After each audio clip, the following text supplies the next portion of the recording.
this amazing session we have courtesy of the Kenya Association of Manufacturers live session. And today we're talking about export market versus local market. What is happening there, and we have amazing panelists with me who I'll be introducing in a moment. And of course, the underlying theme is understanding the value of the local textile sector.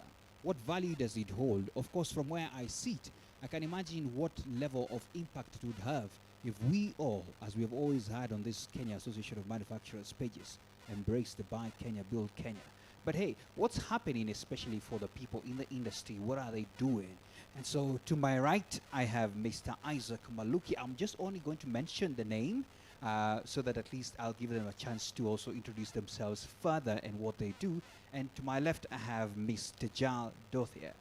Amazing panelists, and I'm sure you will hear it from their introductions. So just before we get started, because this is on Facebook and it's on YouTube as well, if you're on Facebook, could you please click on that share button? Yes, I'm waiting for you to do that, because it is important so that everybody else can get to know why it is important for us to embrace local, especially in this textile sector. Let me start with the gentleman in the house, Isaac Maluki. So please, could you kindly let us know who you are and what company you represent, and just a little bit of how you introduce yourself best. Go ahead. Okay, thank you very much. My name is Isaac Maluki. I'm the director for Shona EPZ Limited. We are a garment manufacturing company based in Athi River, and we are mainly manufacturing garments for export to the US and to Europe. But we also do a little bit on the local market. So we're really happy that we can be able to support a lot of people who want affordable, really quality manufacturing done for them from the EPZ. We are able to do that. And we have 600 people right now who are working for us. And we are just happy that fact that we've been able to grow from 47 people to 600 people in just 3 years' time. And now we are looking forward to seeing how we can be able to grow to at least 1,500 workers by the end of this year with the new orders that are coming in. Wow, wow, lovely. I have a live audience here, so if you don't mind, when you have 600 people working for you, that one deserves a round of applause. A round of applause, please, to Isaac Maluki. Thanks so much for that. On my left is Mr. Jal Dothia. Please go ahead. Time is yours. Jill Dodia. I'm looking after a factory called Thika Cloth Mills. It's a fully integrated textile mill where the raw material is cotton. Then we spin, so we make the thread. After making the thread, we join the threads together to make a fabric. And then we either dye or print the fabric. And we supply mainly Kenyan, Ugandan markets. And we are looking more and more into the export markets now, a little bit more. We have 700 people approximately now. And yeah, it's a very challenging space, but it's a very, very rewarding space because you're supporting so many lives, and it's just, and you're manufacturing, you're adding value, and it's a lot of fun. Yeah, thanks. Oh, lovely. Yeah. I can tell you Tijal has tried to make it short because she has a lot to say about, Thika Cloth Mills. Now, quick question, if I may ask you, how long have you been in this sector? Because I know it's quite some years. Yeah, so I joined the business in 1998. Yeah.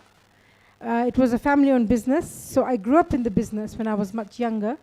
Then I went off to university, and then when I came back, it was quite a different state. So we used to have 2,000 people. It was very vibrant. Not just Thika Cloth Mills. Even in Thika, we had Bupco, we had UTI, we had KTM. We had so many factories making textiles, and they were lively, and they were alive. The cotton used to come on a train from Homa Bay. It was just a different thing to... Then I went off to university. When I came back, it was a completely different site. It was almost like... And when I spoke to my father, he said, oh, liberalization. And I said, what is this? He said, everything has started to come from outside. So our factories are all struggling. And many of the government-owned factories, Rivertex, Kikomi, Mountex, went a bit down.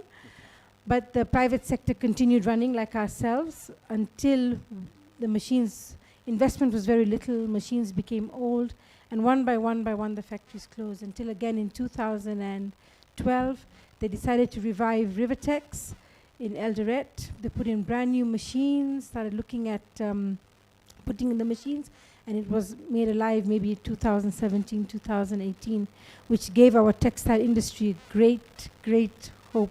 Okay. Yeah, thank you. Thanks for that. I want to pose the same question to you, Isaac. Last I checked, because I visited Shona, you told me you're fairly young. How young is that?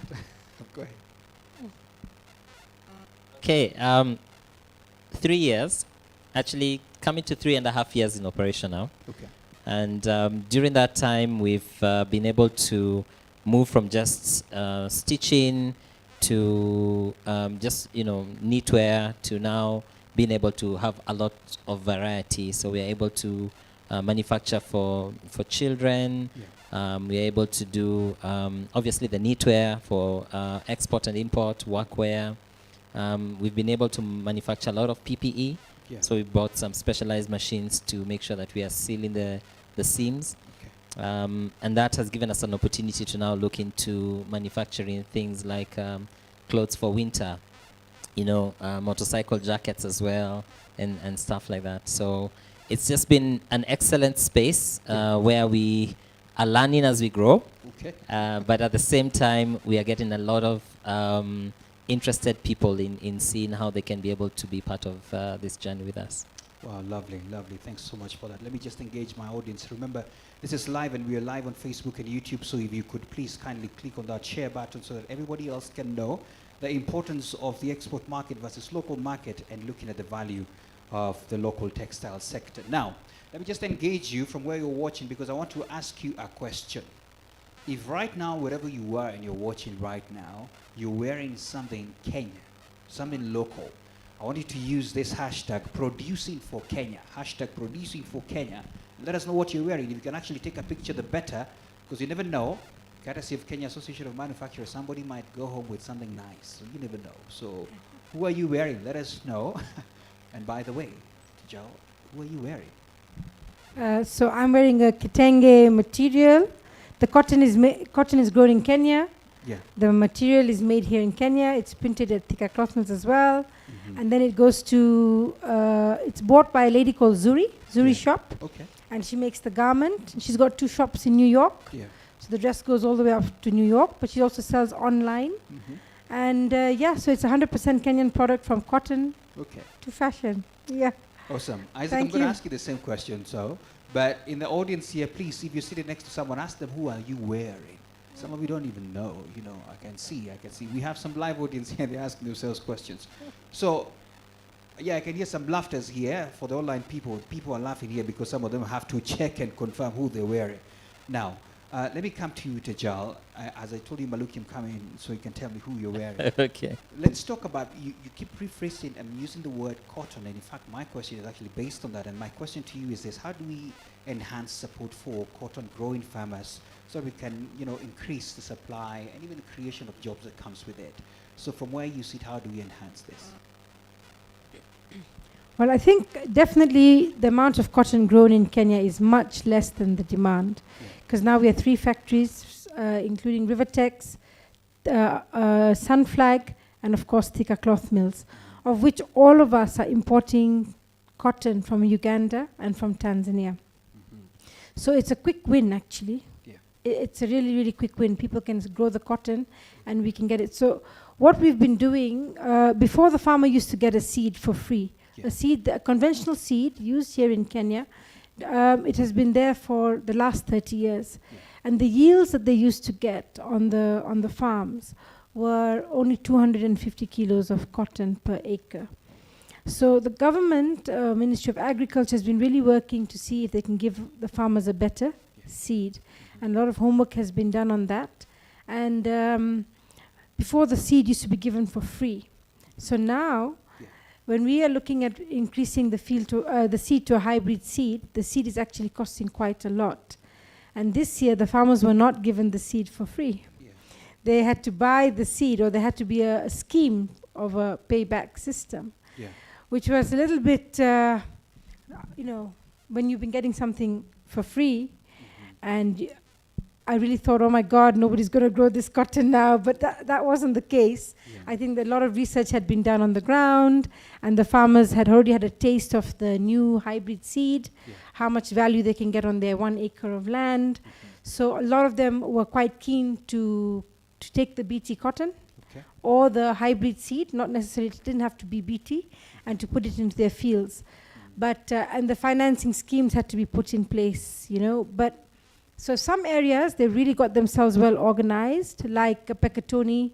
The farmers have been growing cotton there for years. It was started by, I may be a little bit wrong, but TSS was a company that used to make canvas materials. And the gentleman there taken a lot of effort to get the farmers to grow cotton. And they, even after the factory closed, the cotton farmers continued to grow cotton for all these years. And last year they grew the BT seed. I think they're very happy. And this year the Lamu government, county government, has given the seed to the farmers. Lovely. So they're okay. In the Nyanza, Siaya, Homa Bay, Siaya region, the amount of farmers are so many more.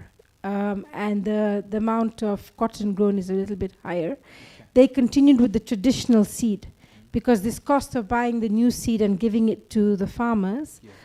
Nobody took that on their shoulders. So they've carried on with the old seed, but I think they're still happy with that. They've been doing it, but I think for next year or the years after, we have to see if the government can continue to provide the seed. It will be very good for the farmer. He can, he doesn't have to worry whether it's going to rain or it's not going to rain, because he has to pay back for the seed. So first thing is, yes, we've got a good seed now. Why can't we give it to the farmers for free? But right now, the way we're going is a self-sustaining way, which is not necessarily a wrong way. I think it's good to have a self-sustaining way. So although we might feel like we've gone back a little bit, we haven't. We're only moving forward. And it's just a matter of time. And I believe with time, the cotton farmers will get better yields. And once they get better yields, better money, they'll start growing the cotton again in a bigger way. Okay. Yeah. Okay. Thanks for that. And I Yeah. want to jump into Maluki, but before I just get to your questions, I just want to remind our viewers and even the people right here, the live audience, that remember my hashtag that I gave you, producing for Kenya, letter for Kenya, and also you can also use the hashtag Kenyan by Design. Kenyan by Design. If you're online, I just want that picture. As I say it again, I have a lot of gift hampers. Not this water, maybe many other things. You never know. Something can come to you. So Maluki, first of all, who are you wearing? I want to know what you're wearing, if there's something local. Putting you on the spot. Yeah. Yes. Well, before I tell you who I'm wearing and whether it's local or not, Yeah. You tried something.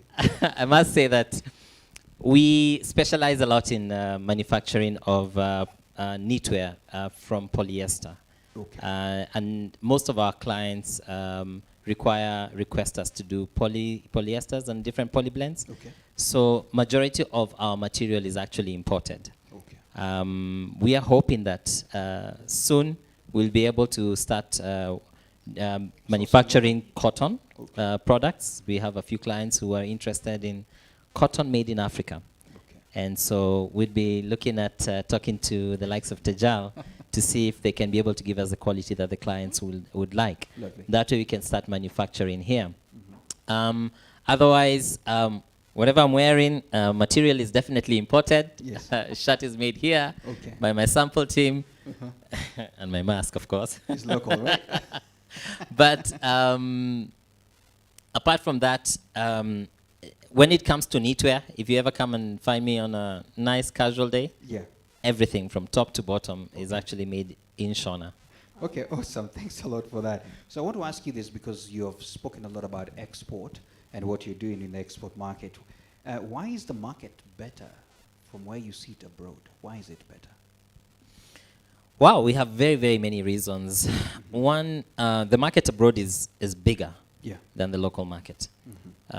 Secondly, there are seasons. Every 3 months, the market abroad is changing their wear. They're either dressing for summer, winter, autumn, or spring. Like it's winter here, you know? Oh, but anyway.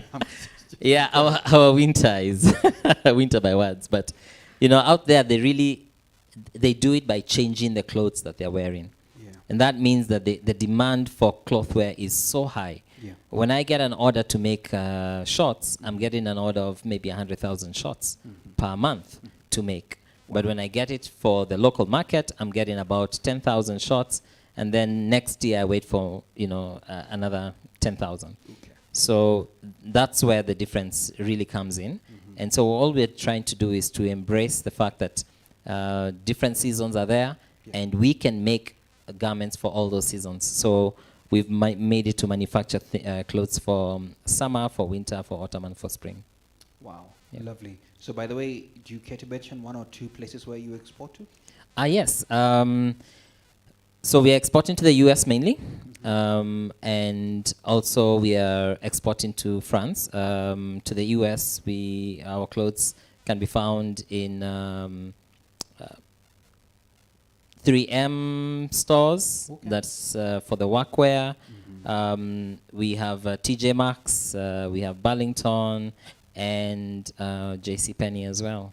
All right. Thanks for that. Quite something there. And Tejal, I want to come to you because you have, as you said, you're wearing an amazing kitenge. And my question is this to you: how do we make fashionable fabrics so that even when we are taking it and pushing the agenda of local, everybody wants to run and grab something out of it? So from where you see it, how do we make fashionable fabrics? Okay, so of course I've talked about And this. I'm asking so that he can also start coming to you and getting Yeah. some fabrics from you. Go ahead. So actually, Thika cloth mills and most of the garment factories here in Kenya today supplying the local market are not so much in the fashion industry. They're more in the uniform sector. Simply because uniform, you can't get it secondhand. And you can't, it's more consistent, What you need today is what you need tomorrow. Then we have to compete with China and India every day. Fabrics manufactured from China and in India. So what makes our fabric stand out is the quality. If you're wearing a uniform, you can see a good quality versus a bad quality straight away. Uniform fades in the sun. We know we are on the equator. We make sure the uniform materials we make are of excellent quality. So once we have a customer, they just keep on coming back over and over. So right now it's a very neat, what we're doing is for the churches we do. The churches, the uniforms the churches wear, that's sort of a fashion item, sort of, I don't know, but then the school uniforms, we're very big on that. So the only fashion items we really do, now we have started this one for the American market. We have the bags, the Sandstorm bag is here. I've seen one or two of my other customers here. This is all Kenyan, Wow, 100%. From cotton can we show them? to bag Lovely. to leather. Wow. Yeah, all Sandstorm bags, the canvas bags, all 100% Kenyan. Then that is a slightly high-end market. This is also a high-end market, what I'm wearing. The dresses are going as high as 15,000 shillings a dress. But then we have the low-end market, which is the shoe industry. We supply Bata and Umoja with material, 100% cotton materials, and they make canvas shoes. The Goma shoes, the ones you see the most hardworking women all over Africa. All the hardworking women in Africa are wearing the Goma shoes, And they're very easy to clean, very easy to brush. They don't have all those, the shoes are flat at the bottom, so it's easy to clean. They're comfortable. You can walk for hours and not feel tired. They're very light also.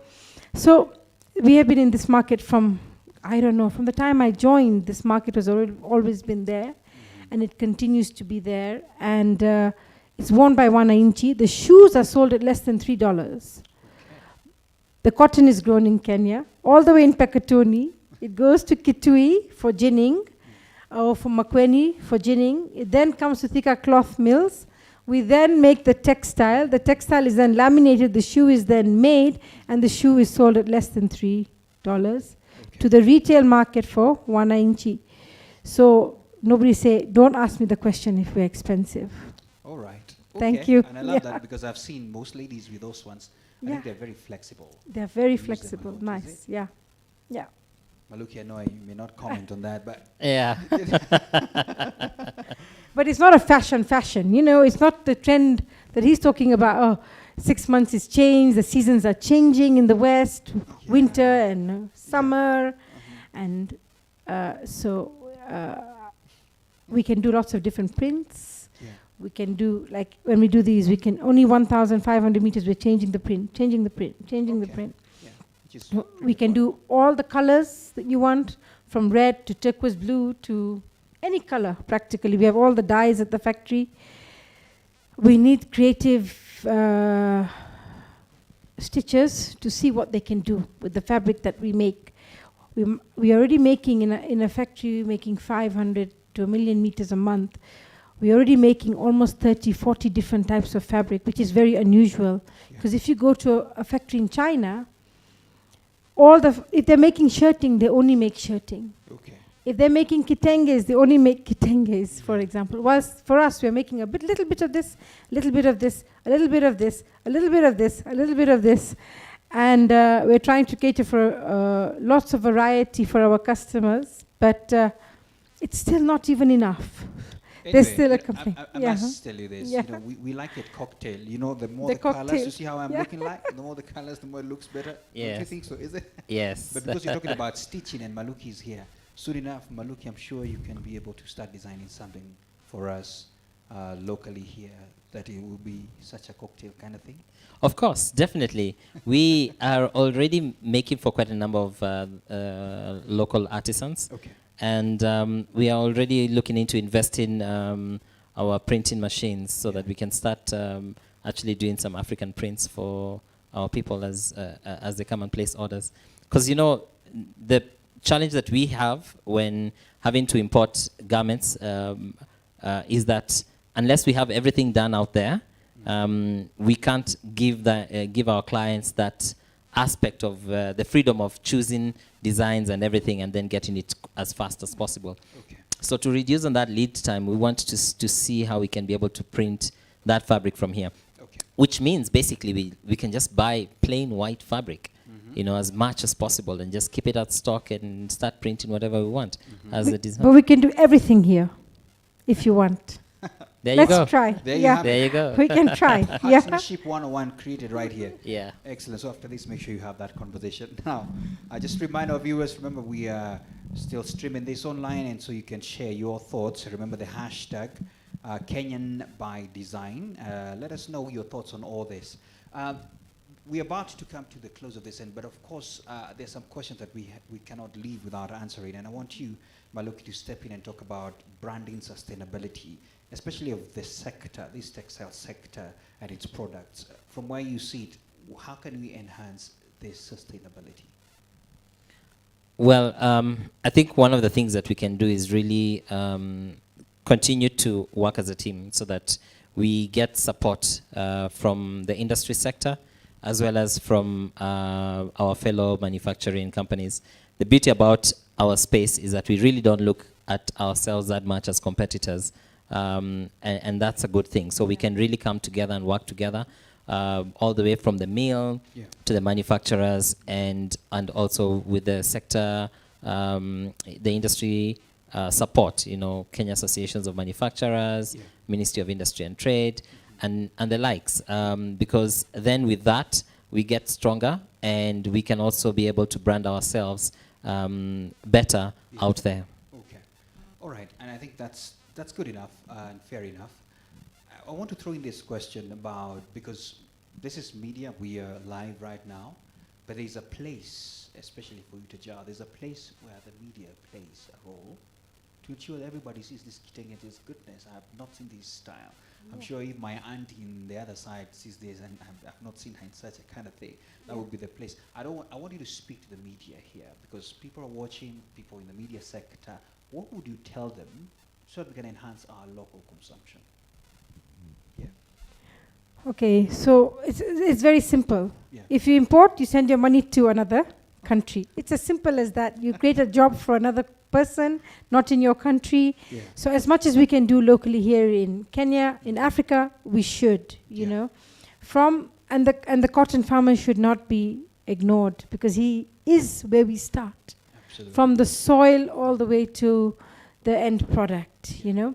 So I would say to all Kenyans, as much as possible, please, I know the biggest problem we have is we don't have the outlets for our products locally, unless someone like Sandstorm, he has his own shops, Yeah. Umoja have their own shops. Bata have their own shops. Zuri is selling online, you know. Some of the sanitary pads made in this country, recyclable sanitary pads, are all using Thika Cloth Mills textiles. The rags that come out, you know, then they make them into sanitary pads. So there's the market is big. The opportunities are great. I've just built a home, and when I built my home, I put everything from tablecloth to cushions to the curtains. Everything was made at Thika Cloth Mills. Nothing was imported. Wow. And when people come, they say, wow, such lovely, wow, wow. And I'm like, why is nobody doing it though? Why is nobody tapping into this market? Is it because the competition is too much? Is it that the market is not easily accessible? And these are the questions that we want to ask CAM also to look into, Ministry of Industry to look into, that why is it that it's not happening? Why is it that the curtains which are coming are all imported? Because I hear there's second-hand curtains being sold in Mombasa, already ready-made, already put into a really nice packaging, and they're sold so cheaply. So that's what I hear. Now, when you have to compete with that, I don't know where to start and where. Okay, the higher end could be the way to start, you know, but it's not a mass market. So I think, like we were saying, I think it's about networking, getting together, say, look, this is what I have. Thika Cloth Mills hasn't got the capacity to go to every hotel and start doing the tablecloths. We just can't do it. It's not our line of business. But somebody who can do that can decide, okay, I'm going to approach all the hotels, I'm going to make it local, I'm going to give them a wide range of designs, I'm going to make really lovely, okay, hotel industry during COVID has also been very, very down. That's just an example, you know. So I think the opportunities are immense. And with the Buy Kenya, Build Kenya right now, with the school uniforms, it is being pushed. With the government uniforms, it is being pushed. With the hospitals, all buying local. So I think right now the textile mills are doing more and more. Right now, Thika Cloth Mills is running at full capacity after so many years. And I can't be more grateful for that. And now, already I've got so many machines coming next, in the next 4 months, 5 months. So it's a really exciting time for us. Really, really exciting time. And I'm just saying, be creative, come and see the fabrics and do something with it. I'm sure the markets will open up for you. Do something. Yeah. I like the example you gave, like one of these local chain stores that we have. What did you name them? Sandstorm. This is Sandstorm. Sandstorm. Yeah. And you know, Maluki, the reason why I'm asking that is because you also mentioned some stores that you supply to, quite big brands that you've mentioned abroad. And I want you to address it here locally, which I know Tajal as well will add on that. What is it? Why are we lacking such amazing line of chain stores that we're seeing? Of course, I've seen some coming up, but why is there not, you know, this amazing stores that we can all relate with, and you know, an upsurge of growth of such? What's the challenge? Is it structural, or from where you see it, why are people not asking you? Why don't we have these stores that are asking you for this kind of brands? Well, I think in the beginning that was not what was happening, because people really didn't get to know that they could actually tap into the EPZ space and get some of their products manufactured for the local market. Yeah. Now they are knowing they can do that. A lot of them are streaming in. So it's not big right now, but it is growing. And so definitely watch that space. You'll see a lot of people coming in, and you'll see a lot of products which now people are saying, I'm getting this from the EPZ, I'm getting this from the EPZ. Yeah. So that is happening.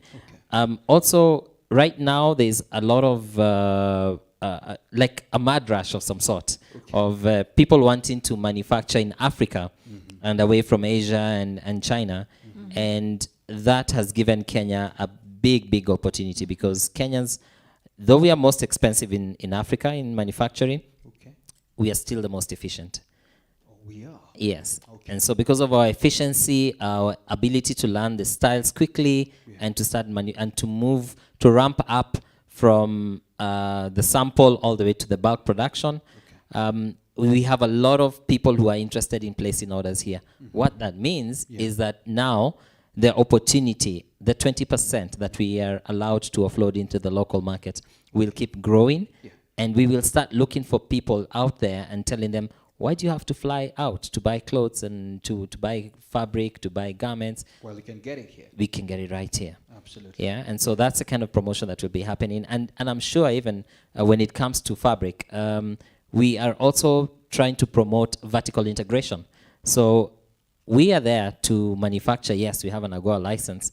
However, we have instructions that at a certain point in time, everything from farm to fork kind of situation has to happen from the local market. Right here. Right? And so we will be knocking at the doors of Tejal and telling Tejal, this is the quality we want, the client wants. Are you up to it? And if you are, then you're not just manufacturing for me in Shona, but you're manufacturing for everyone else in the world who has to make that particular brand. Okay. You know, so you're looking at manufacturing fabric that will make 4 million T-shirts, although 50,000 will only come from Shona maybe, but for the rest, everyone else, every country will just keep calling and saying, hey, we have the same order as Shona, so we want 2 tons, we want 50 tons, we want 70 tons, and it keeps you busier and busier and busier. And then what that does also, it means that now when you're making the kind of quality that is accepted internationally, the local people will say, hey, you know what, I can still also buy that fabric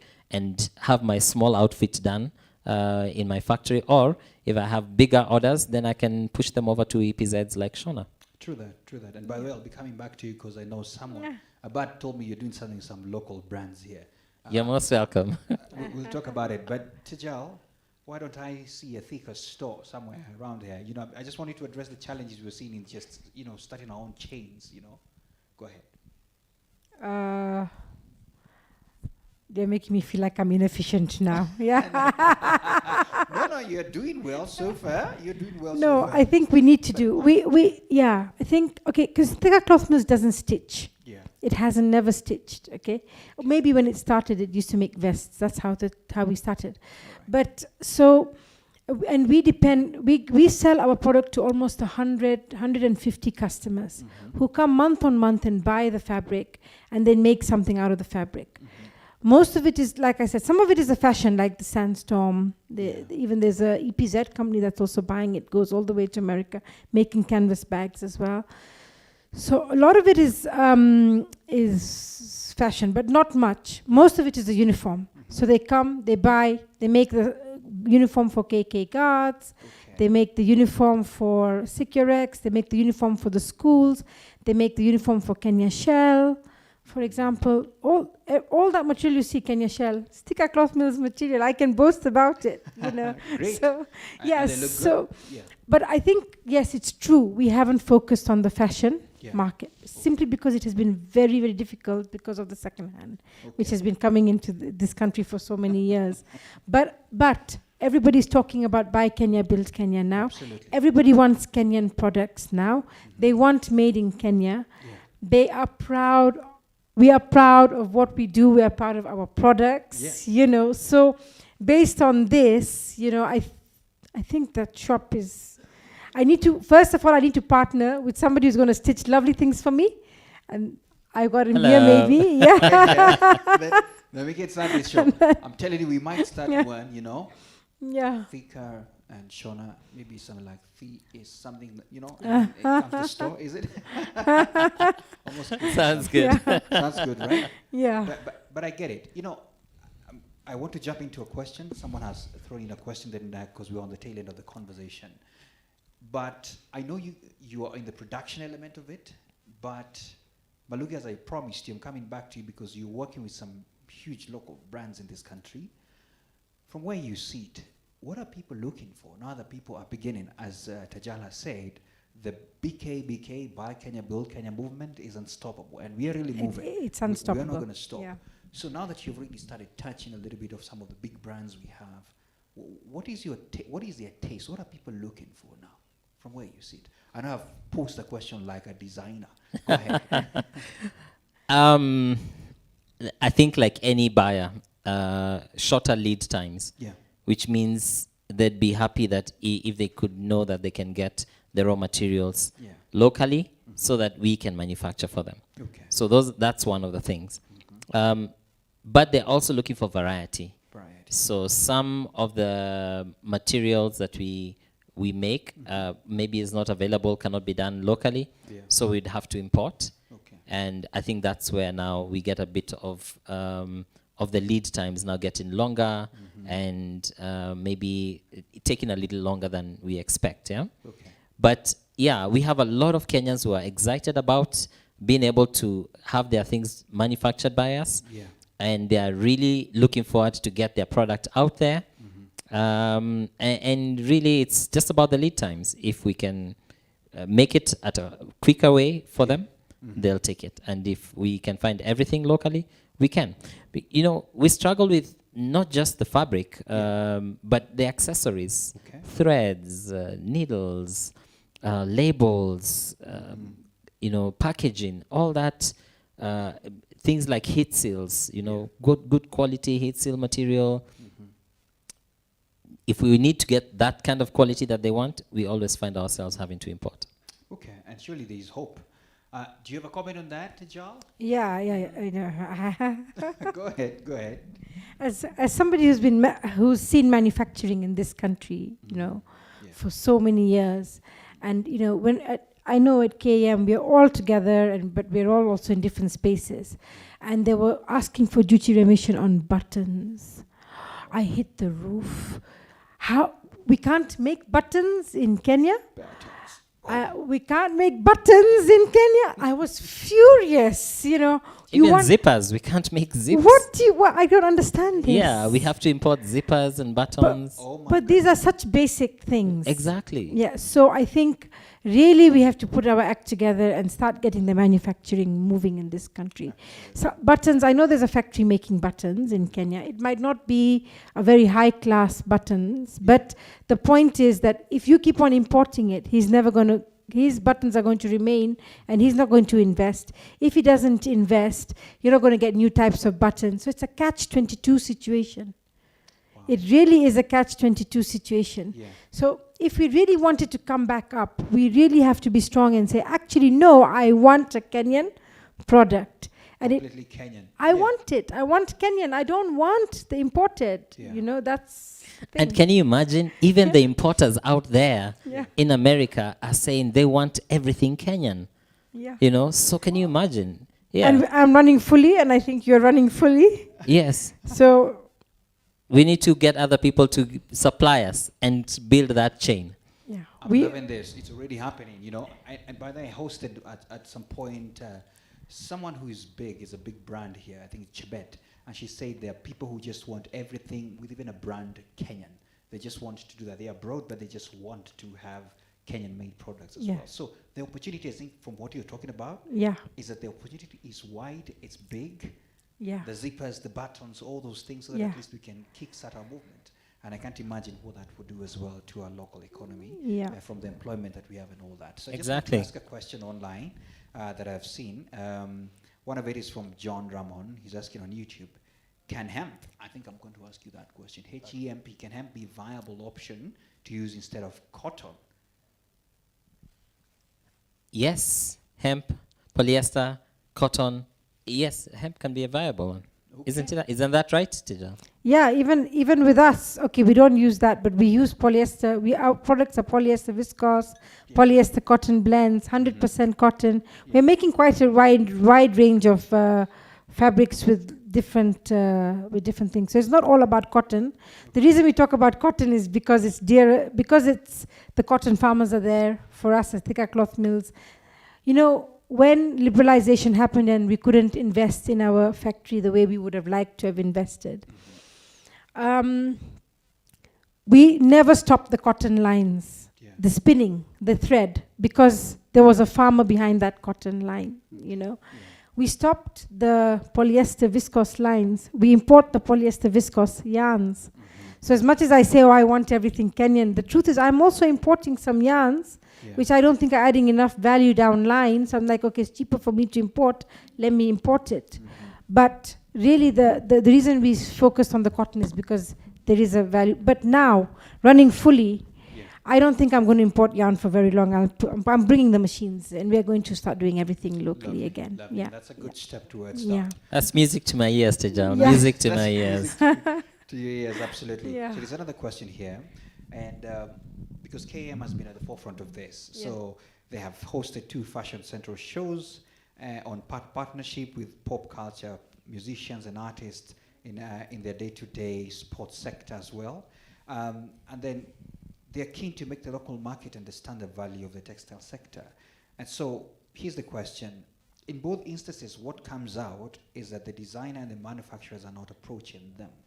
So these are some of the people in the sports sector, musicians and all that. So that they're accusing you guys, and they're saying you guys are not approaching them.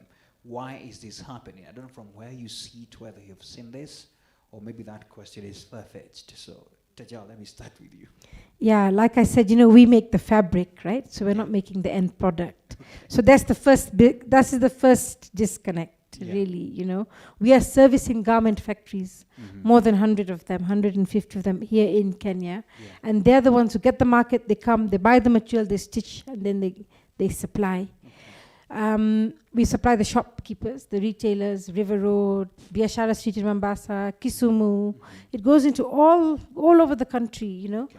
And a lot of it is school uniform. So they'll buy 2 meters. The mother will buy. She'll even stitch the uniform for her toto at home, and give her child the uniform. Yeah. So this is unfortunately the way we have been structured all over so many years.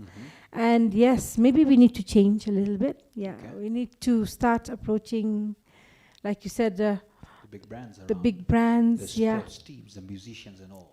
right. Maybe you can help me because I don't know who they are. Yeah. Okay. I'm about to release a number so that I can approach you anyway. Okay. Yeah. I think to add on to what Tejal is saying is that, like for us as manufacturers, we get agents and buyers coming to us and telling us what they want us to make for them. Okay. And so we make it for them, and then it's up to them now to go out there and sell it. So in that chain of production, maybe what we need to do is now get to say, find a time when we can meet most of the different industry players, actively. I think it's something that we can do where we can say, like in the Football Federation, get to meet up with them and get to just show them what we can do, so that now, because I know a lot of them do import their uniforms. Yeah. We have done some uniforms for some football clubs in this country. Okay. And so we know that it's something that we can be able to do for them. All right. I guess it's just that we haven't gone out there simply because some agents have come to us, and for them now it's supposed to be their job to go out and reach out. But as you know, we can still agree that we can go out there and just give them that sensitivity and let them know that they can come to us. So they can decide to come to us directly or to come to us through their agents, whichever way, and then now we can work on how we can manufacture things for them. If I can add on to that, I have a football team in Thika, and they play amazing football on the field, and then they go for the competitions. And I told them to make the uniform from woven. This is a woven. What he's talking about, the casual wear, is all knits. Yes. Yeah. Okay. There's it's completely a different technology, different machinery, different technology. Okay. So they wanted to import. I told them, why don't you go and tell the coach that you can also use the woven for the shorts? You don't always have to have knitted, And they all looked at me so blankly. All the football players, Mama, this is what all the players are using. So, we have been told we have to get this. And I said, but what happened to Buy Kenya, Build Kenya? Why can't you change? We used to wear these shorts when we were small, actually at school. We used to wear the woven shorts, woven skirts, when we were at school, we used to. So they looked at me and they were like, no. And I had to buy imported knitwear from, I think, Nairobi Sports House, and put my football team in that. It was quite painful for me, but anyway, they're happy. I feel you. Yeah. I feel Okay, you. But thank we are moving to another direction very soon, is it? Yes. So, Maluki, from what you've said, I like running, and I know that we have amazing clubs and organizations that do marathons in this country, and people attending in their tens of thousands. And because people are getting vaccinated now, these marathons are opening up. That means if there's anyone who's watching and they're about to organize and they get in touch with you, you will sort them. Definitely. There you have it. Buy Kenya, Build Kenya. Now, That's good. that's a good one. That's a good one. Yeah. So we have to end this conversation because it was supposed to be ending at this time. But I want to get your parting shot from where you sit. I'll start with you, Tejal. Of course, in line with what we're talking about, local textile sector. And we are talking about really promoting this sector and ensuring that it is growing. What would be your parting shot? You know, speak to people who are watching. There could be a decision maker who is watching. Speak to them right away. And I want you to face that guy there. That camera. The camera. Yeah. Yeah. Go ahead. I say, let's continue to buy Kenya, build Kenya, whatever it is. Let's go to Malindi. I went to Malindi to talk to the cotton farmers to grow the cotton. But I saw the mangoes and I saw the coconuts. Why can't we package those mangoes and coconuts at the coast and export the juices? These are the basics first. As for textile, it's hard, and I want to say thank you to my government, to the president of this country, to the Ministry of Industry, for really giving me the strength to talk about Buy Kenya, Build Kenya, for really giving me the strength to run the factory and making sure I didn't give up. Maybe I would have given up if it were not for them. So thank you. Wow, that's a passionate ending there. Maluk, as you prepare your ending, I just forgot that we have a live audience here. Did anyone here have a question? I can see there's a hand up there. So if a microphone can be passed to that end, please pass the microphone there, or you have it. Please shoot the question from where you are and make it short and sweet.